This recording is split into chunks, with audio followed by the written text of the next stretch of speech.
At this time, I would like to hand over the conference to Mr. Srivastava. Thank you, and over to you, sir. Thank you. A very good afternoon, ladies and gentlemen, and I hope that you are all keeping well and staying safe. We take pleasure in welcoming you all to discuss the operating and financial performance of the fourth quarter and the full year of FY21. We'll first talk about retail. Consumption swiftly recovered from Q3 FY21 onwards on account of increase in mall operational hours across cities, resumption of F&B, and the festive season. Consumption across the retail portfolio was up 5% quarter-on-quarter to rupees 14.4 billion in Q4 21. Our gross consumption reached approximately 100% of last year's corresponding quarter. Excluding the contribution of Phoenix Palassio, which was launched in July 2020, consumption recovery in Q4 was 90% on a like-to-like basis in Q4 21 versus Q4 20. Consumption across all malls stood at rupees 33.3 billion in FY21 and was at 69% approximate of FY20 on a like-to-like basis. In line with consumption, retail collections continued to witness sharp improvements. Collections further improved 42% quarter-on-quarter to rupees 3.7 billion in Q4 FY21, taking the total collection to rupees 7.6 billion in FY21. Similar recovery trends were also seen in footfalls and four-wheeler traffic at our malls, where footfall and four-wheelers across all malls were at 83% and 93% respectively of last year's level in Q4 FY21. The commercial office business for FY21, commercial office revenues were at 98% of last year at rupees 1,115 million. Our commercial office portfolio continues to remain resilient.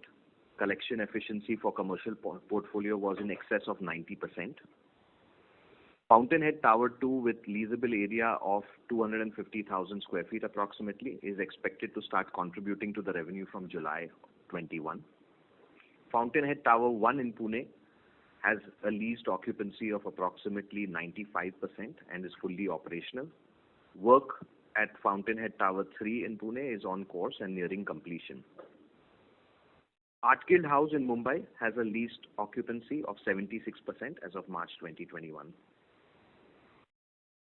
Talk about our residential business.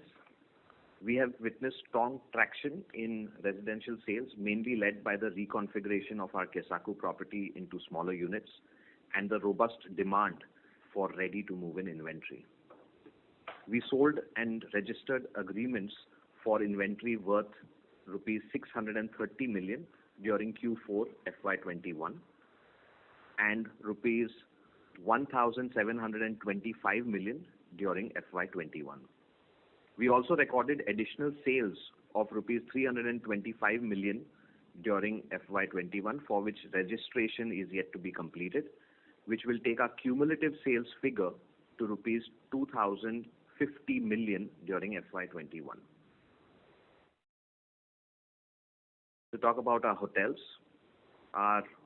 had started witnessing early signs of recovery led by social events, staycations. However, we expect operating performance to remain subdued in the near term due to lockdowns. We continue to report a positive EBITDA at our property level, led by our steps to bring in cost efficiencies. We have also taken up certain projects to overhaul food and beverage offering and the banquet services at the St. Regis in Mumbai, which we should be able to capitalize on post-COVID recovery. Our confidence is high that social events in the second half of this year will contribute significantly to the recovery. Besides the operational update, I am also pleased to announce the expansion of our partnership with CPP Investments.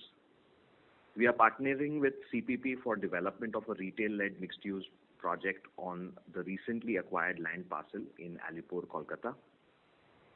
Just to recap, our subsidiary Mindstone Mall Developers, 100% subsidiary of Phoenix Mills Limited, had acquired this 7.48-acre land parcel in February 2021. Mindstone intends to develop a retail development of approximately 1 million square feet chargeable area on this land parcel in the first phase. As you may have read in our joint press release, CPP Investments has committed to invest up to rupees 5,600 million in Mindstone. In tranche 1, CPP will bring in rupees 1,800 million for an initial stake of 31.03% on the first closing on a fully diluted basis. Upon receipt of construction approvals, CPPIB will further bring in rupees 2,040 million, taking its aggregate stake in Mindstone Mall Developers to 49% on a fully diluted basis. We are taking a conservative approach for now on leveraging in this development project, and both CPP and PML are committed to additional equity infusion to fund the construction phase as well. Like in our earlier alliance with CPP, Market City Resources, a 100% subsidiary, will see several fee streams from Mindstone, such as property management, leasing fees, and development management fees. Phoenix Mills Limited and CPP Investments are also extending their commitment to the existing joint venture at Bangalore. We have agreed to invest collectively up to rupees 8 billion in our joint venture entity, Island Star Mall Developers, in tranches as required in the ratio of our respective shareholding. The idea is to reduce dependency on construction finance availability in the under development projects. The alliance was formed in 2017 to develop, own and operate retail-led mixed-use developments across India, where Phoenix Market City in Whitefield, Bangalore served as the seed asset for the alliance. In addition to owning and operating Phoenix Market City, Island Star Mall Developers owns and is currently developing under subsidiaries 3 retail-led mixed-use projects at Wakad in Pune, Hebbal in Bangalore, and at Indore. A quick update on our previously announced transaction with the government of Singapore, that is GIC. We are in the final stages of due diligence completion and negotiations, and we expect to announce the closure sometime in this quarter. I will now request our Deputy CFO, Mr. Varun Parwal, to update you on the financial performance of the company. Thank you. Thank you, Shishir. Good afternoon, ladies and gentlemen. Thank you for joining us on this call. Continuing with the briefing which Shishir gave, I would like to share with you some of the key highlights of our consolidated financial performance. Our income from operations for FY21 stood at rupees 10,733 million. This is at 55% of FY20. FY21 EBITDA was at rupees 4,942 million, which was at 51% of FY20, and we reported a profit after tax of rupees 526 million.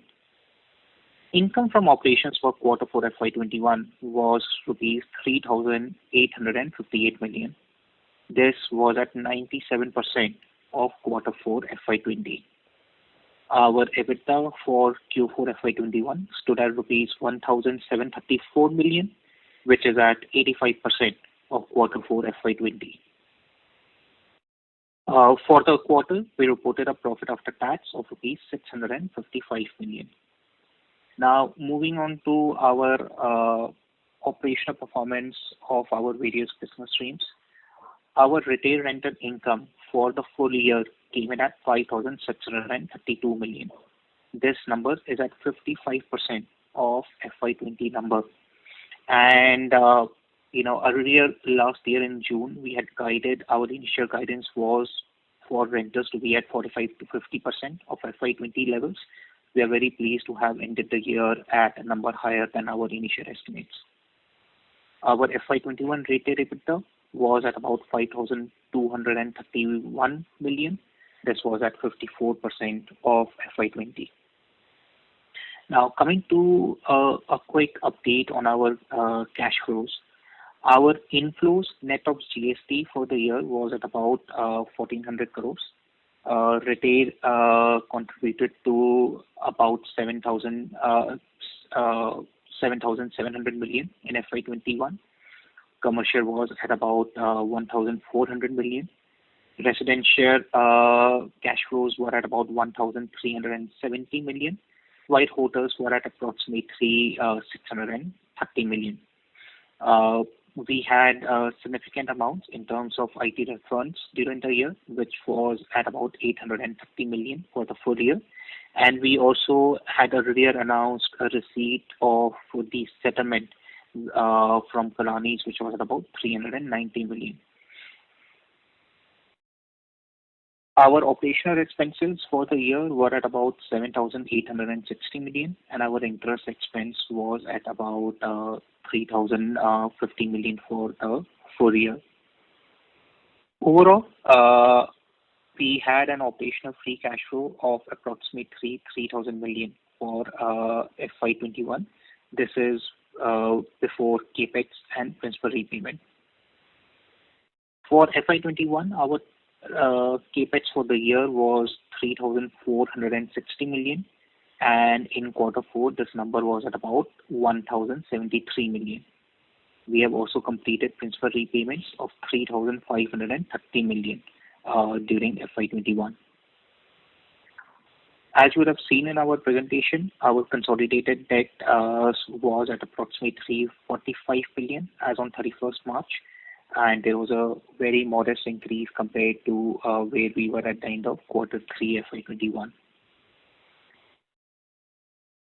Adjusted for Phoenix share of debt and the cash that we have on books at a standalone entity level, we are net debt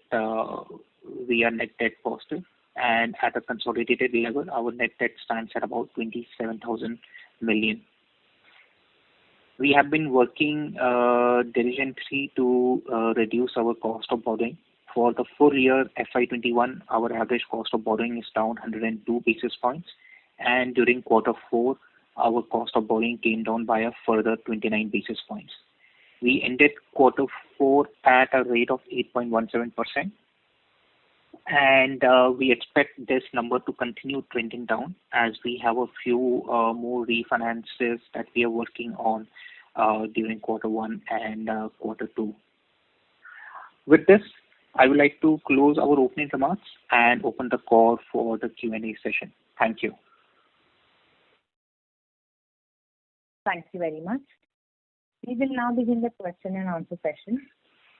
Anyone who wishes to ask a question may press star and 1 on their touchtone telephone.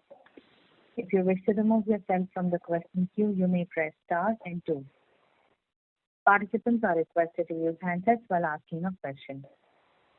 Ladies and gentlemen, we will wait for a moment while the question queue assembles.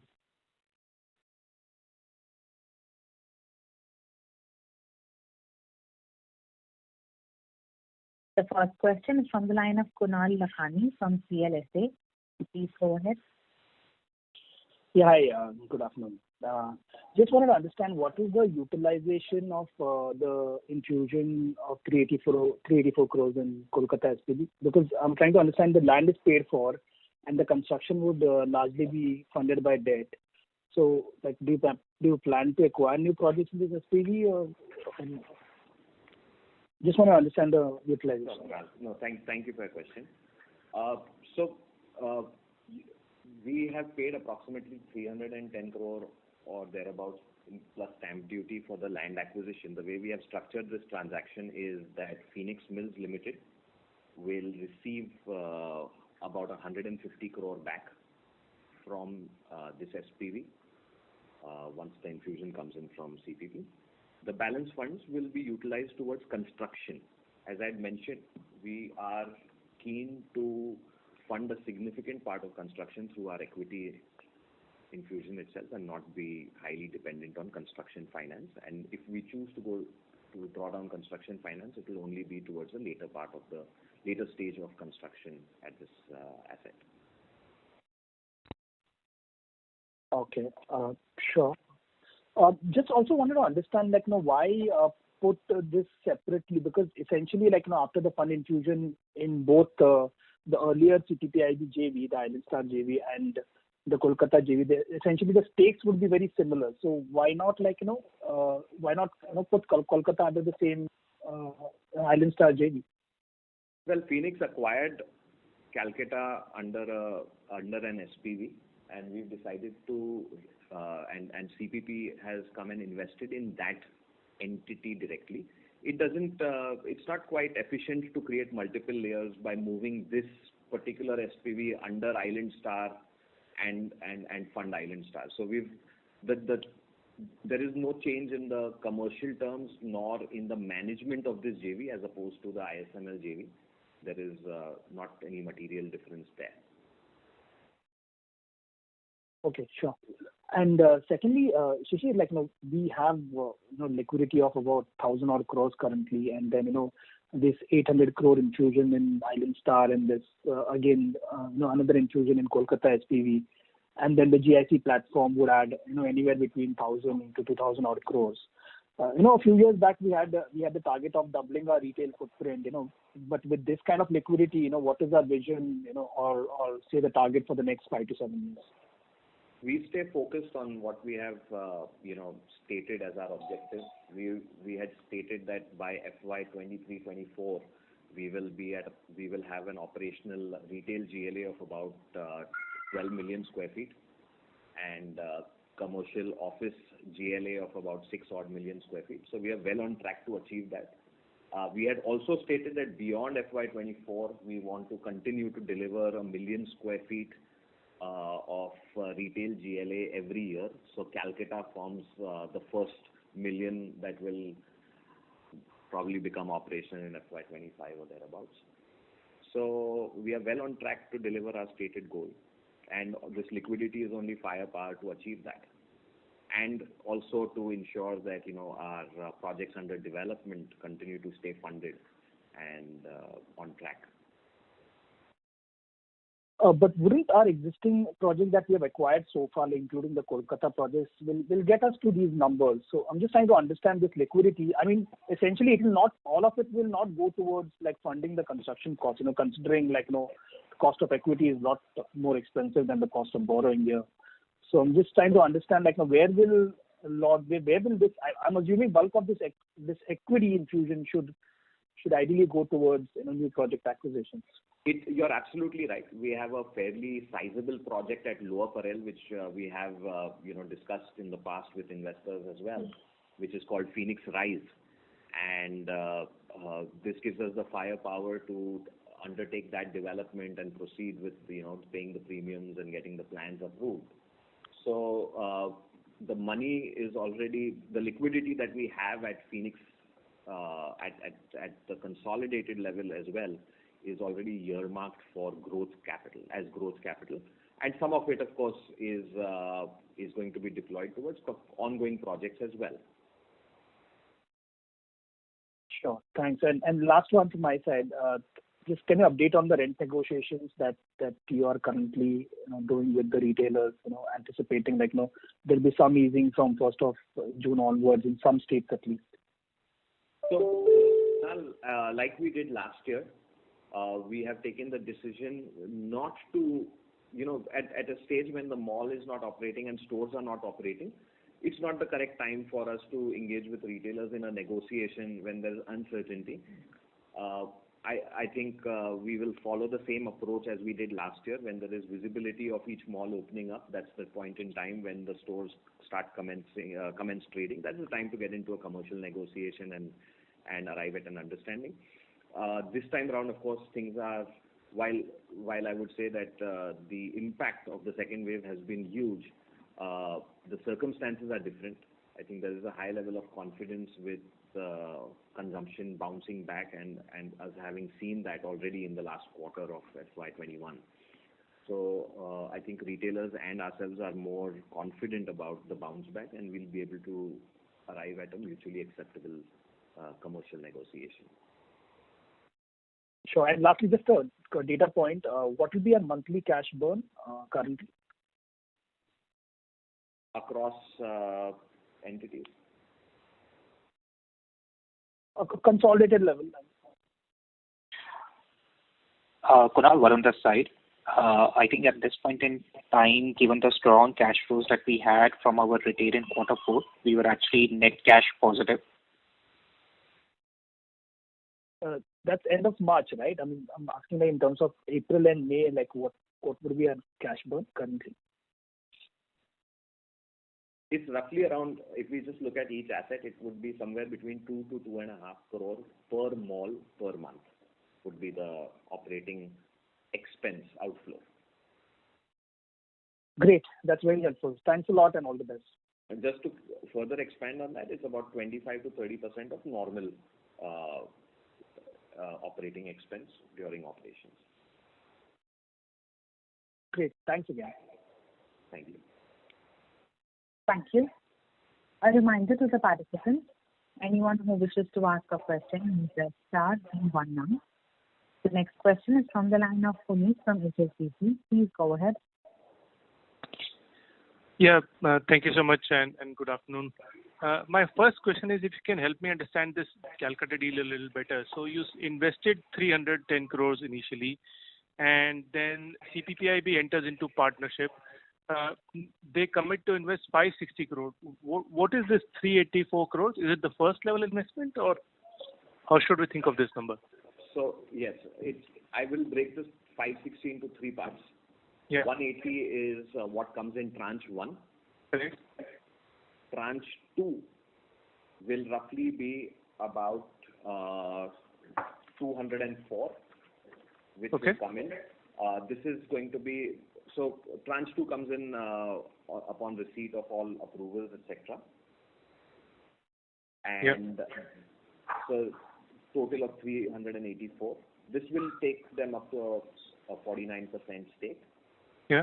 And subsequent to that, as and when if in the event we need further funding for construction, then that's the point in time when they will bring in the balance, taking it up to a 560 number.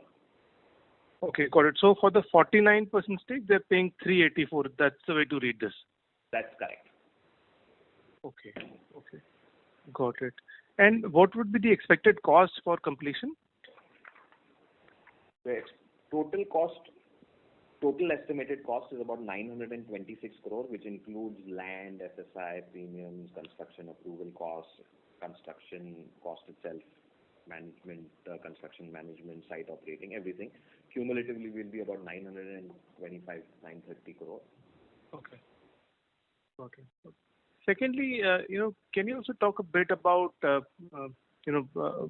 how did your Lucknow mall do in the last, 2 quarters? What kind of traction are you seeing, and where are we on the, entire leasing cycle there? Sure. Lucknow has in fact has really performed extremely well. As you are aware, it became operational only in July of 2020. Yeah. I would say that the quarters of Jan, Feb, March have been fantastic. We've seen about roughly around 135 crore of consumption in Q4 of FY21, and trading density inching closer to 1,000 rupees a square foot, which is, as you may be aware, in this same period, our other operating malls, which are much older, mature assets, they were in the range of about 1,400 rupees of trading density. So it's fast catching up. Trading occupancy is in Q4 stood at about 75%, and that of course has improved since then. And so we have about 189 brands that are operational, another 25 odd at various stages of fit out.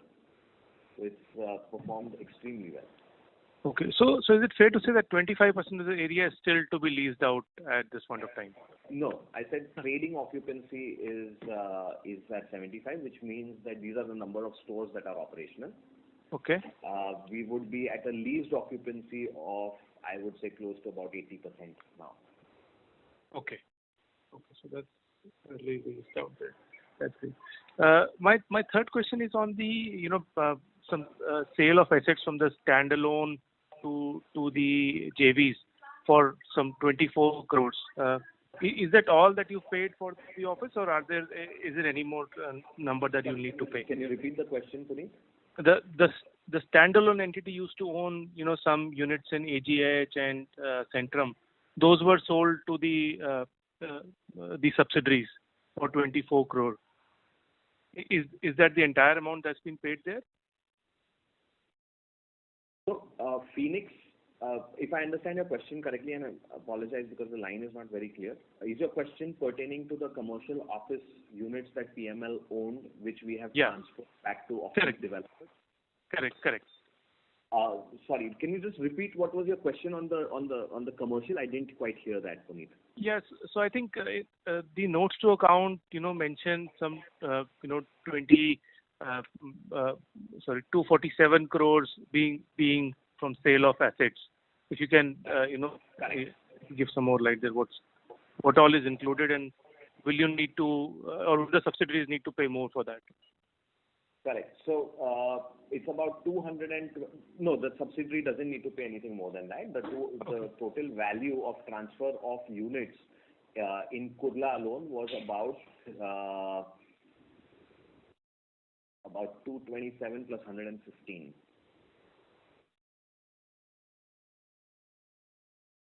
Yeah, about 341 crore or thereabouts is the total value at which these units have been transferred back to the SPV. Okay. And 247 crore is the profit recognized on these. Sorry, may I just clarify? It was my error. It's roughly about 310 crore, 195 plus 115. Okay. And 247 crore is just the profit which is being recognized on that. Profit being recognized on this will roughly be about 85 crore. I'm not too sure what is this number that you are referring to. So it's notes to account point number 5 for standalone financials. Just give me one moment and we'll give you the breakup. Sure.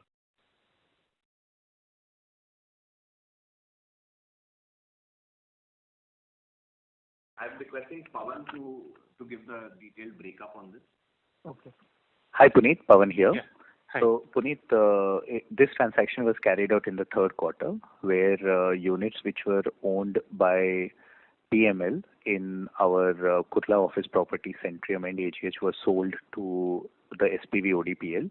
The total consideration that the SPV paid was in the tune of 310 to 330 crores.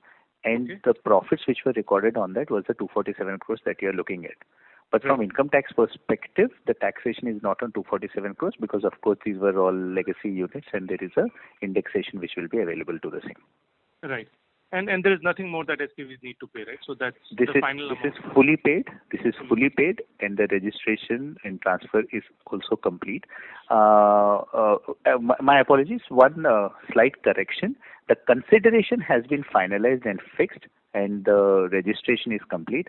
However, as part of certain transactions, etc., which is going to take place, the transfer of funds will happen in due course. The transfer of funds will happen in due course. Okay, so that's not yet a part of cash flow. Was effective from 1st January 2021. Okay, got it. Understood. My next question, Shishir, is more slightly on the strategy side, right? So you bought land and you monetized immediately. Should we think it's more of a de-risking strategy rather than a asset monetization strategy?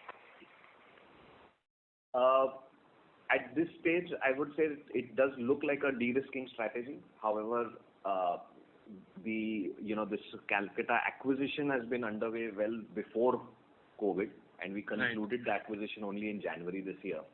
Right.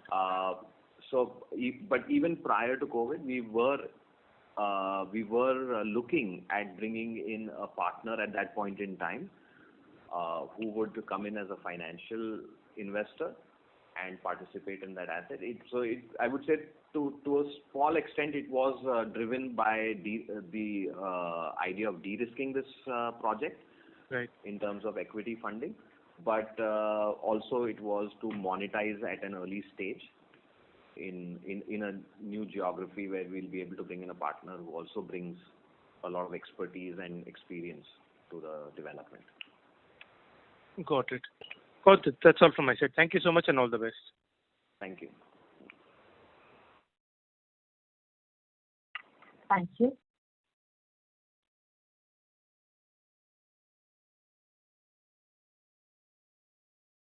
The next question is from the line of Biplav D from Antique Stock Broking. Please go ahead. Good afternoon, sir. My first question is on the pipeline deals that you have at this stage.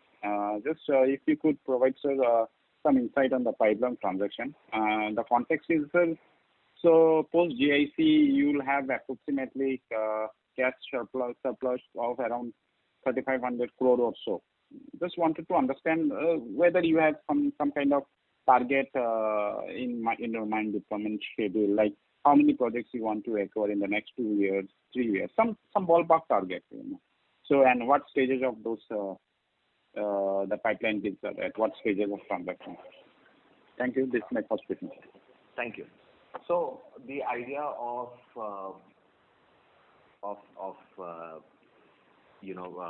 creating this cash at the console level is to look at growth opportunities and to plow back some funds as and when required in projects which are currently under development.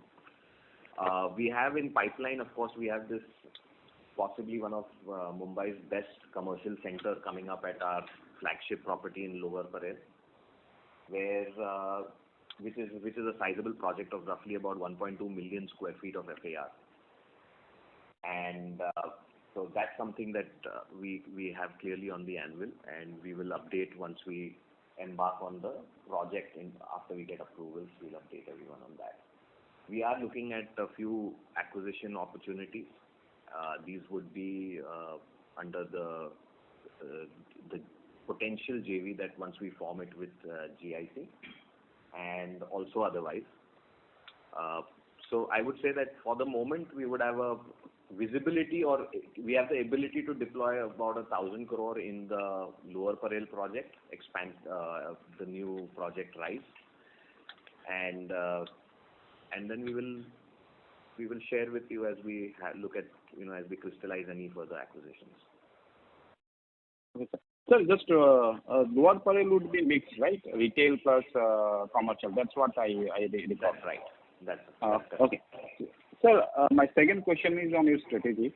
We have been seeing for the past 2-3 quarters, residential sector has been showing strong performance across the market, and you also have some business in residential in one Bangalore West and Kasaragod. So just trying to understand whether any change in business strategy as everybody is projecting a residential growth momentum in the next few years, and how does Phoenix whether Phoenix have any intention to go aggressive in residential, such as say one example could be immediately launching new towers or acquiring new projects for residential. Anything on residential, or you are content with executing the existing? Yeah, at present, our strategy continues to remain to be focused on expanding retail and commercial office vertical. You are right, we are seeing very strong traction in residential in our project in Bangalore, but for the present, we are not looking at expansion in that vertical. Okay, sir. Thank you, sir. I'll come back in the queue. Thank you. Thank you. The next question is from the line of Akhil Tilani from Citigroup. Please go ahead. Yes, sir. Thanks a lot. So just two questions. So on your retail rental income for FY22, would it be possible to share any broad idea how much of, say, FY21 or FY20, what percentage of that we could do in FY22? Like last year, you had broadly guided that it should be half. And I know things are uncertain and malls are yet to open, but broadly speaking, could it be like 80-90% of normal run rate or lower than that? Any rough comment on that? See, I think I would hesitate to comment on what will be the impact for the period of lockdown, because that is something which we will only discuss with retailers once we reopen the malls. But if we simply look at the consumption trajectory that we saw in the last quarter of FY21, I would like to believe that once our malls reopen within, say, 40 days, we should start hitting the consumption trajectory of FY20. And really that is the proof of the pudding. And that will result in us going back to stabilized rentals of FY20 with perhaps some escalations in a few cases. Okay, yeah, so that's helpful. And so my last question is again on this Kolkata JV with the CPPIB. So this is different from what we had in the case of Island Star Mall developers, because there, if I remember correctly, there was a largish amount committed, and the understanding was that SPV will kind of find opportunities in future to deploy that money. Until the time that money is not deployed, any new project will be first presented to that SPV, and then only parent company can do it. But here it looks like it is just limited to one project, right? There is no such other arrangement to look for new opportunities. You're absolutely right. One can simply look at this as a further acquisition in that joint venture itself. Okay. And that's it. It's just structured as a separate entity, so we don't have multiple layers which become very inefficient going forward. Okay. So under this SPV, there is no commitment to deploy more money and look for other land parcels and so on. Yes, okay. This transaction is limited to this specific development. I mean, of course, at a larger level, our partnership with CPPIB continues to grow. Okay, great. Thanks a lot. Thank you. Thank you. A reminder to the participants, anyone who wishes to ask a question, may press star and one now. The next question is from the line of Mohit Agrawal from IIFL Securities. Please go ahead. Yeah, thanks for the opportunity. My first question is, over the last 1 year, what has been, as it stands today, what is your leased occupancy and trading occupancy on a blended basis? So what kind of churn have you seen in tenants over the past 1 year since the first wave started? And which kind of tenants have actually moved out? The second part of that question also is that how do you look into that in the next 6 months as uncertainty remains? Do you see a significant churn in the next few months, and what has been the discussions with the tenants on that? I would say that the last year saw perhaps across locations anywhere between 4 to 5% on the higher side, 4 to 5% change in our leased occupancy. And most of this, a bulk of this was in the F&B category. As of now, since malls in Maharashtra shut down in April, we have not really seen any vacancy increase in vacancy. And again, when it comes to food and beverage, we believe that sector is largely driven by entrepreneurs and by talent. So even vacancies that we see today, once we see demand pick up, there will be, I think, F&B brands will be back. There may be newer concepts, other operators, but the space will get taken up by F&B as soon as consumption trends start improving. Sure. So the expiries which are going to happen in the first half, let's say, or in the first quarter of fiscal 22, will they also be extended or will they be renegotiated? So by and large, whatever expiry we were likely to see in the first half of FY22, these were already negotiated in the last year, in the last financial year, and concluded. In some cases, we have simply extended the current, the last paid rentals for a period of 12 months, and then the escalations would kick in thereafter. So it's a combination of different negotiations that we have done across the brands that were likely to see end of tenure of their contract in the first half of this year. Okay, that's helpful. My second question is, just a clarification on the initial comment that you made about the Bangalore mall where you have extended your partnership with CPPIB for 800 crores. Now, I wanted to understand, is it for the 3 malls that you are developing? Is it, you are making more funds available for that? Or are you open to look at probably even, buying a new mall, because I think 800 crores is good enough for doing that. So just wanted that clarification. Yeah. So under that JV, we have these 3 developments. These are not just malls, but mixed-use developments. At Wakad, at Pune, we have a 1 million square foot mall plus another 1 million square foot potential of offices. At Hebbal, Bangalore, it's similar, 1 million square foot mall plus little over 1 million square feet of commercial offices. And of course, Indore, for the moment, we are only completing the mall. But in Island Star, which is the operational asset, Phoenix Market City, Bangalore, we also have a further development potential of roughly about 1.5 million square feet, comprising retail and commercial offices. The reason why we deliberated and agreed to bring in 400 crore now, cumulatively 400 crore now, and 400 crore in the future if required, is to go ahead and make sure that all of these projects get completed without dependency on construction finance, because construction finance terms, etc., are not to our liking today.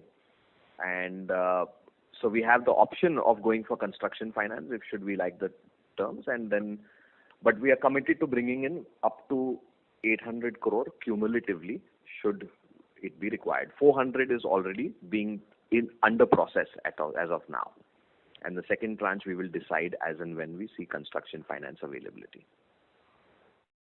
Okay, sure. That's all from my side. Thank you so much. Thank you. The next question is from the line of Parikshit Kandpal from HDFC Securities. Please go ahead. Hi, Shishir. Hi. So this, again on this 800 crores, my question was, so earlier it used to be funding of 1/3 equity and 2/3 debt. So with that moving now to 50%, almost 50-50 or slightly higher. The first thing is that for a developer with such a strong balance sheet, so we can bring in that money and it gives us competitive advantage. But my second question would be that, added to that would be that, so what was the total these 3 malls pending capex, and whether this 800 entirely is because of this mix change going towards higher equity requirements?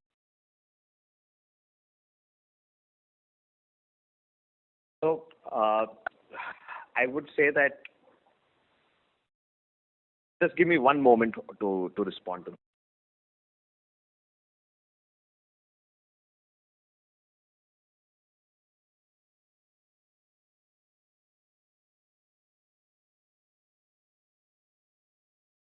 So cumulatively, if we look at the CPPIB JV with the 3 projects in Pune, Hebbal and Indore, I think we have about close to about 1,700 crore balance to be spent. Okay. We have not drawn down any construction finance across any of these locations as of now.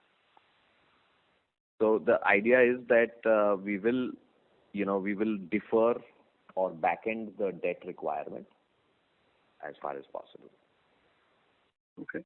So if you put this entire 800 in equity, so what will be after completion of these assets? So what will be debt equity then? Makes total capex. So we've spent about 1,800 crore of as on date. I would say as on end of FY21, we've spent 1,800 and we have about 1,600 balance. So this 1,800 has been all equity. Another 800, if we do end up putting, it will take up our total equity infusion to about 2,600. That will leave 800 of construction finance drawn down in the last stages, which will get refinanced by an LRD as soon as these assets become operational. Okay. But that, I would say, is the worst case scenario. In the event we do not like the terms of construction finance presented and we end up bringing in the additional 400 crore. Otherwise, I would say between 2,200 to 2,400 will be the total equity infusion in these assets. Isn't it a very inefficient way of capital allocation, because the cost of equity is much higher than cost of debt, and even for a company like yours, I mean, you can easily get anywhere about 45 to 50% of debt, even in current times when most of the other developers are struggling, even financially close the project. But with such a strong balance sheet, with just 23% of debt and about 73-74%. We've always followed a very prudent capital allocation. It's very important to understand that, the stage when under development projects see stress is when you over leverage and your monthly outflow starts ballooning, right? Which is why I said that we are not saying that we are going to fund these projects entirely out of equity. It is a backup plan to ensure that in the event construction finance is not available and not available at our preferred terms, we have the firepower to continue funding these projects and see them through. You can see historically we have been very, very, I would say, efficient in leveraging all of our annuity generating assets at the right appropriate time by way of LRDs. So we continue to maintain a fine balance of leveraging. Our preference is to back-end construction finance. And more so in the current environment where construction finance terms are not really, I would say that banks have taken a very conservative view. So to just understand it better, so whatever excess cash you are having right now lying as idle cash, where you are not earning more than maybe 4%, 5% yield, so you extend this as loans and advances to the SPV, maybe at a slightly better yield to get a little better spread on that. So I would assume that this will not go entirely as pure equity, so there will be a mix of loans and advances and some equity, a small portion of equity, right? Correct. It may go as loans and advances to the subsidiaries from ISML. It helps you earn a better yield on your cash which is lying idle. So and maybe at a lower cost versus a banking finance. So that is what you're targeting to. So I got it now. Okay, so my second question is on the under construction assets. So how's the lease momentum? Have you started opening up those big areas for leasing? And what kind of momentum are you seeing there from the tenants? So if you can just give some perspective over there on the under construction assets. And approximately at what level of lease would be that approximately ballpark if you can provide? I would say that we had commenced leasing and then we put it on hold because of the environment. In this last month of lockdown, we've taken the opportunity to really initiate discussions with several of the brands, and I think the response that we're getting is very fantastic. I would hesitate to comment on how much we have leased each of these projects because as a strategy we had kept that on pause. But we are seeing a lot of traction, or rather we are seeing a lot of interest by retailers to expand into these city center locations that we are developing. Okay. And just the last question, now the Kolkata is done. So now in addition of business development, so obviously there are platforms.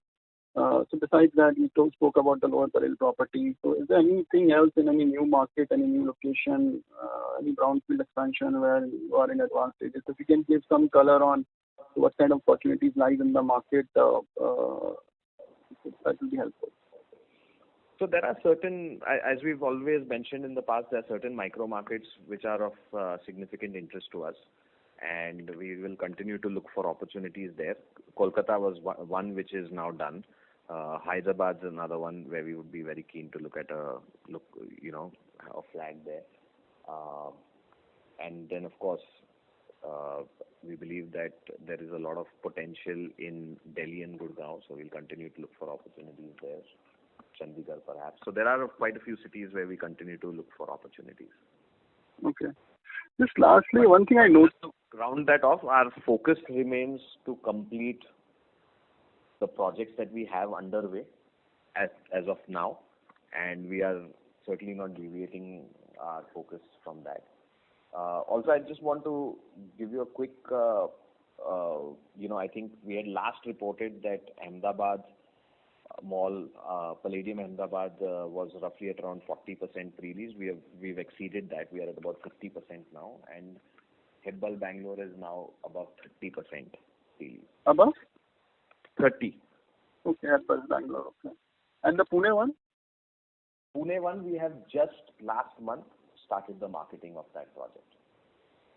And Indore? Indore as well. Indore, I would say, is at about 65% pre-leased as of now. So we have 65? 65, yeah. Oh, wow. Yeah, that we had kept on pause, and we've just, again, kicked that off again, the marketing there. Okay. Just lastly, I saw that in Chennai, there has been the consumption little bit underwhelming. So why is the reason why it's still not picking up there? It has not picked up in the fourth quarter also. Palladium Chennai. Yeah, well, actually, Chennai malls also opened later than other parts of the country. So I would say that they were trailing behind Chennai was trailing behind by about 2 months in terms of catch up on consumption. Other cities, our malls commenced operations. In Maharashtra, we commenced operations in August, and Chennai was September sometime. Okay. Okay, thanks, Rishit. That's all from my side. Thank you. The next question is from the line of Pulkit Patni from Goldman Sachs. Please go ahead. Sure. Thanks for taking my questions. Shishir, my first question is on Project Rise. Is it just going to be retail, or we plan to do some commercial also? It's going to be a mixed-use development, so it will comprise retail and commercial. We are evaluating multiple design options, but the retail could be anywhere between 2 lakh to 3.5 lakh, and commercial office could be anywhere between 1 million to 1.2 million. I thought the total was 1.2 million there. No, I'm talking about gross leasable area. Okay. So that's helpful. And you spoke about a number of about 1,000 crore as the total capex there. That's not exactly correct.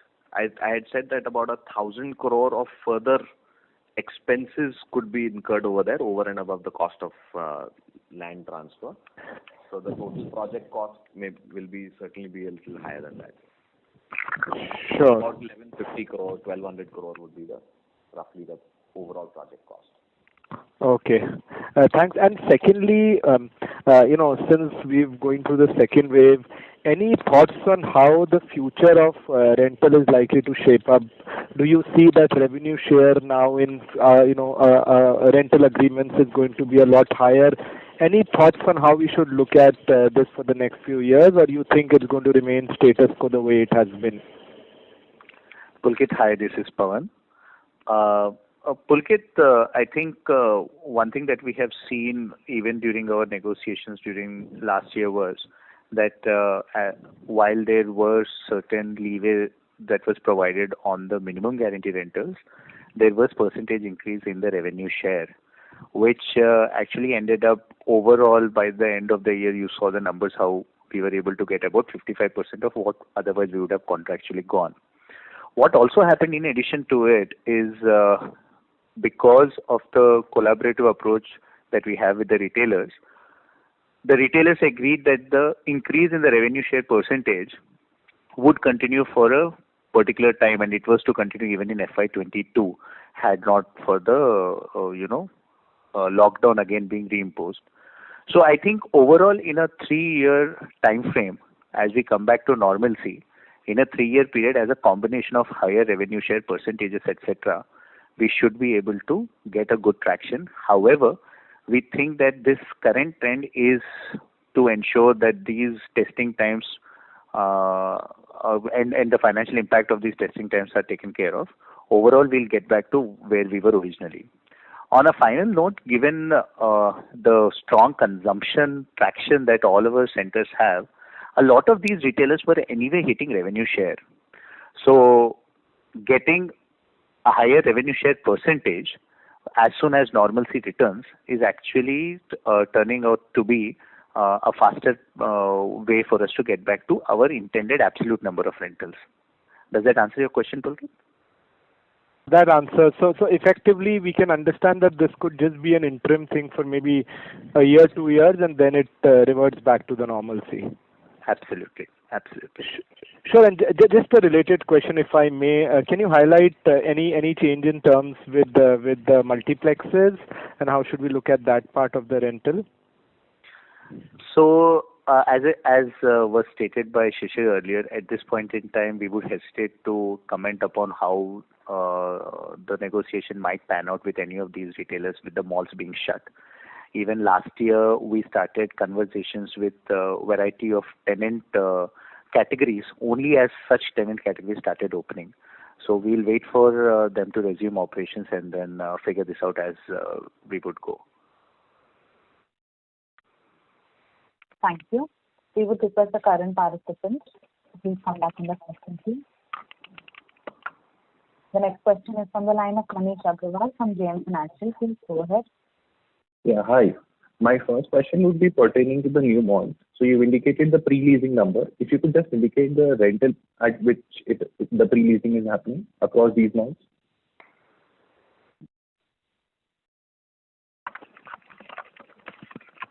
We are expecting at Hebbal to achieve a weighted average rental once we've leased it out to be in the region of about 160 to 165 rupees. At Wakad, Pune, we expect our average to be roughly around 120 or thereabouts. And at Indore, we are going to be at about 90, close to about 90 rupees average rental. And Ahmedabad? Ahmedabad is going to be about close to about 150 to 155 weighted average. Okay. And secondly, towards the end of FY20, you had indicated that there is a certain amount of repricing opportunity, which obviously couldn't come through in FY21. So post, say, FY22, 23, do you expect this repricing opportunity in your main malls to come through? Absolutely. As we see our contracts coming to an end, we've also seen it in several cases in FY21, in FY22. We've also seen in several cases where we negotiated the renewal contracts in FY21. For FY22, we have seen an escalation, and in some cases, while we may not have seen an escalation in FY22, there's a catch up in FY23 and FY24 thereafter. So the base which we are looking is FY20 rentals only. So it's not gone down as such. No. There will be a catch up in later years. Yes. Sure. Thank you. That's all from my side. You should look at it like this, that FY20 has not gone down. What would have been an escalation or an incremental rental coming in FY21, that has got pushed to FY22, but FY22, FY23 also additionally have a catch-up concept. Sure. Understood. Thank you. That's all from my side. Thank you. The next question is from the line of Amit Agarwal from Nirmal Bang. Please go ahead. Thanks for the opportunity. I know you have a very small, as of now, compared to a retail portfolio, you have a very small office portfolio. But any comments on what we're seeing, the pressure on the rentals and occupancy on the office portfolio? Are you also facing the same thing?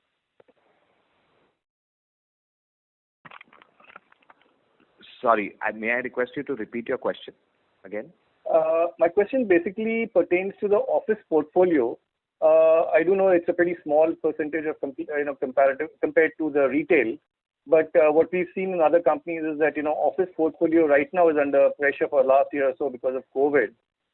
So are you also feeling the same pressure in office portfolio in terms of rental and occupancies going off right now? So It's a very good question. I want to answer it in multiple parts. One is, our current operational portfolio in the office space is roughly around 1.5 million square feet, and we have about 5 million square feet under development, right? Yeah. And it's important to also understand that these are not standalone office buildings. These all form part of our mixed-use developments and form part of our subsequent phases of development. With the exception, of course, of Phoenix Rise, which is the ground-up development at Lower Parel. In our current operating office portfolio of about 1.5, 1.6 million square feet, we've really not seen a disruption in rentals in this last year, right? We've, in fact, I would say that it has been our office portfolio that has actually kept the cash flow coming in, and we even in this period of lockdown, we've seen collections to be quite strong there. Q4 collections were in close to about 95-96%. And so it's, for us, the office business has not seen a negative impact. The reason is these are not back offices, these are not IT offices, these are all city center corporate offices for several tenants and several reputed international brands as well. Going forward, while there may be, let's say that there may be an impact, we believe the impact will be more in ITES spaces and lesser in commercial front office spaces. Sure. Thanks a lot. That's all. That was all from my side. Thank you. Thank you. That was the last question.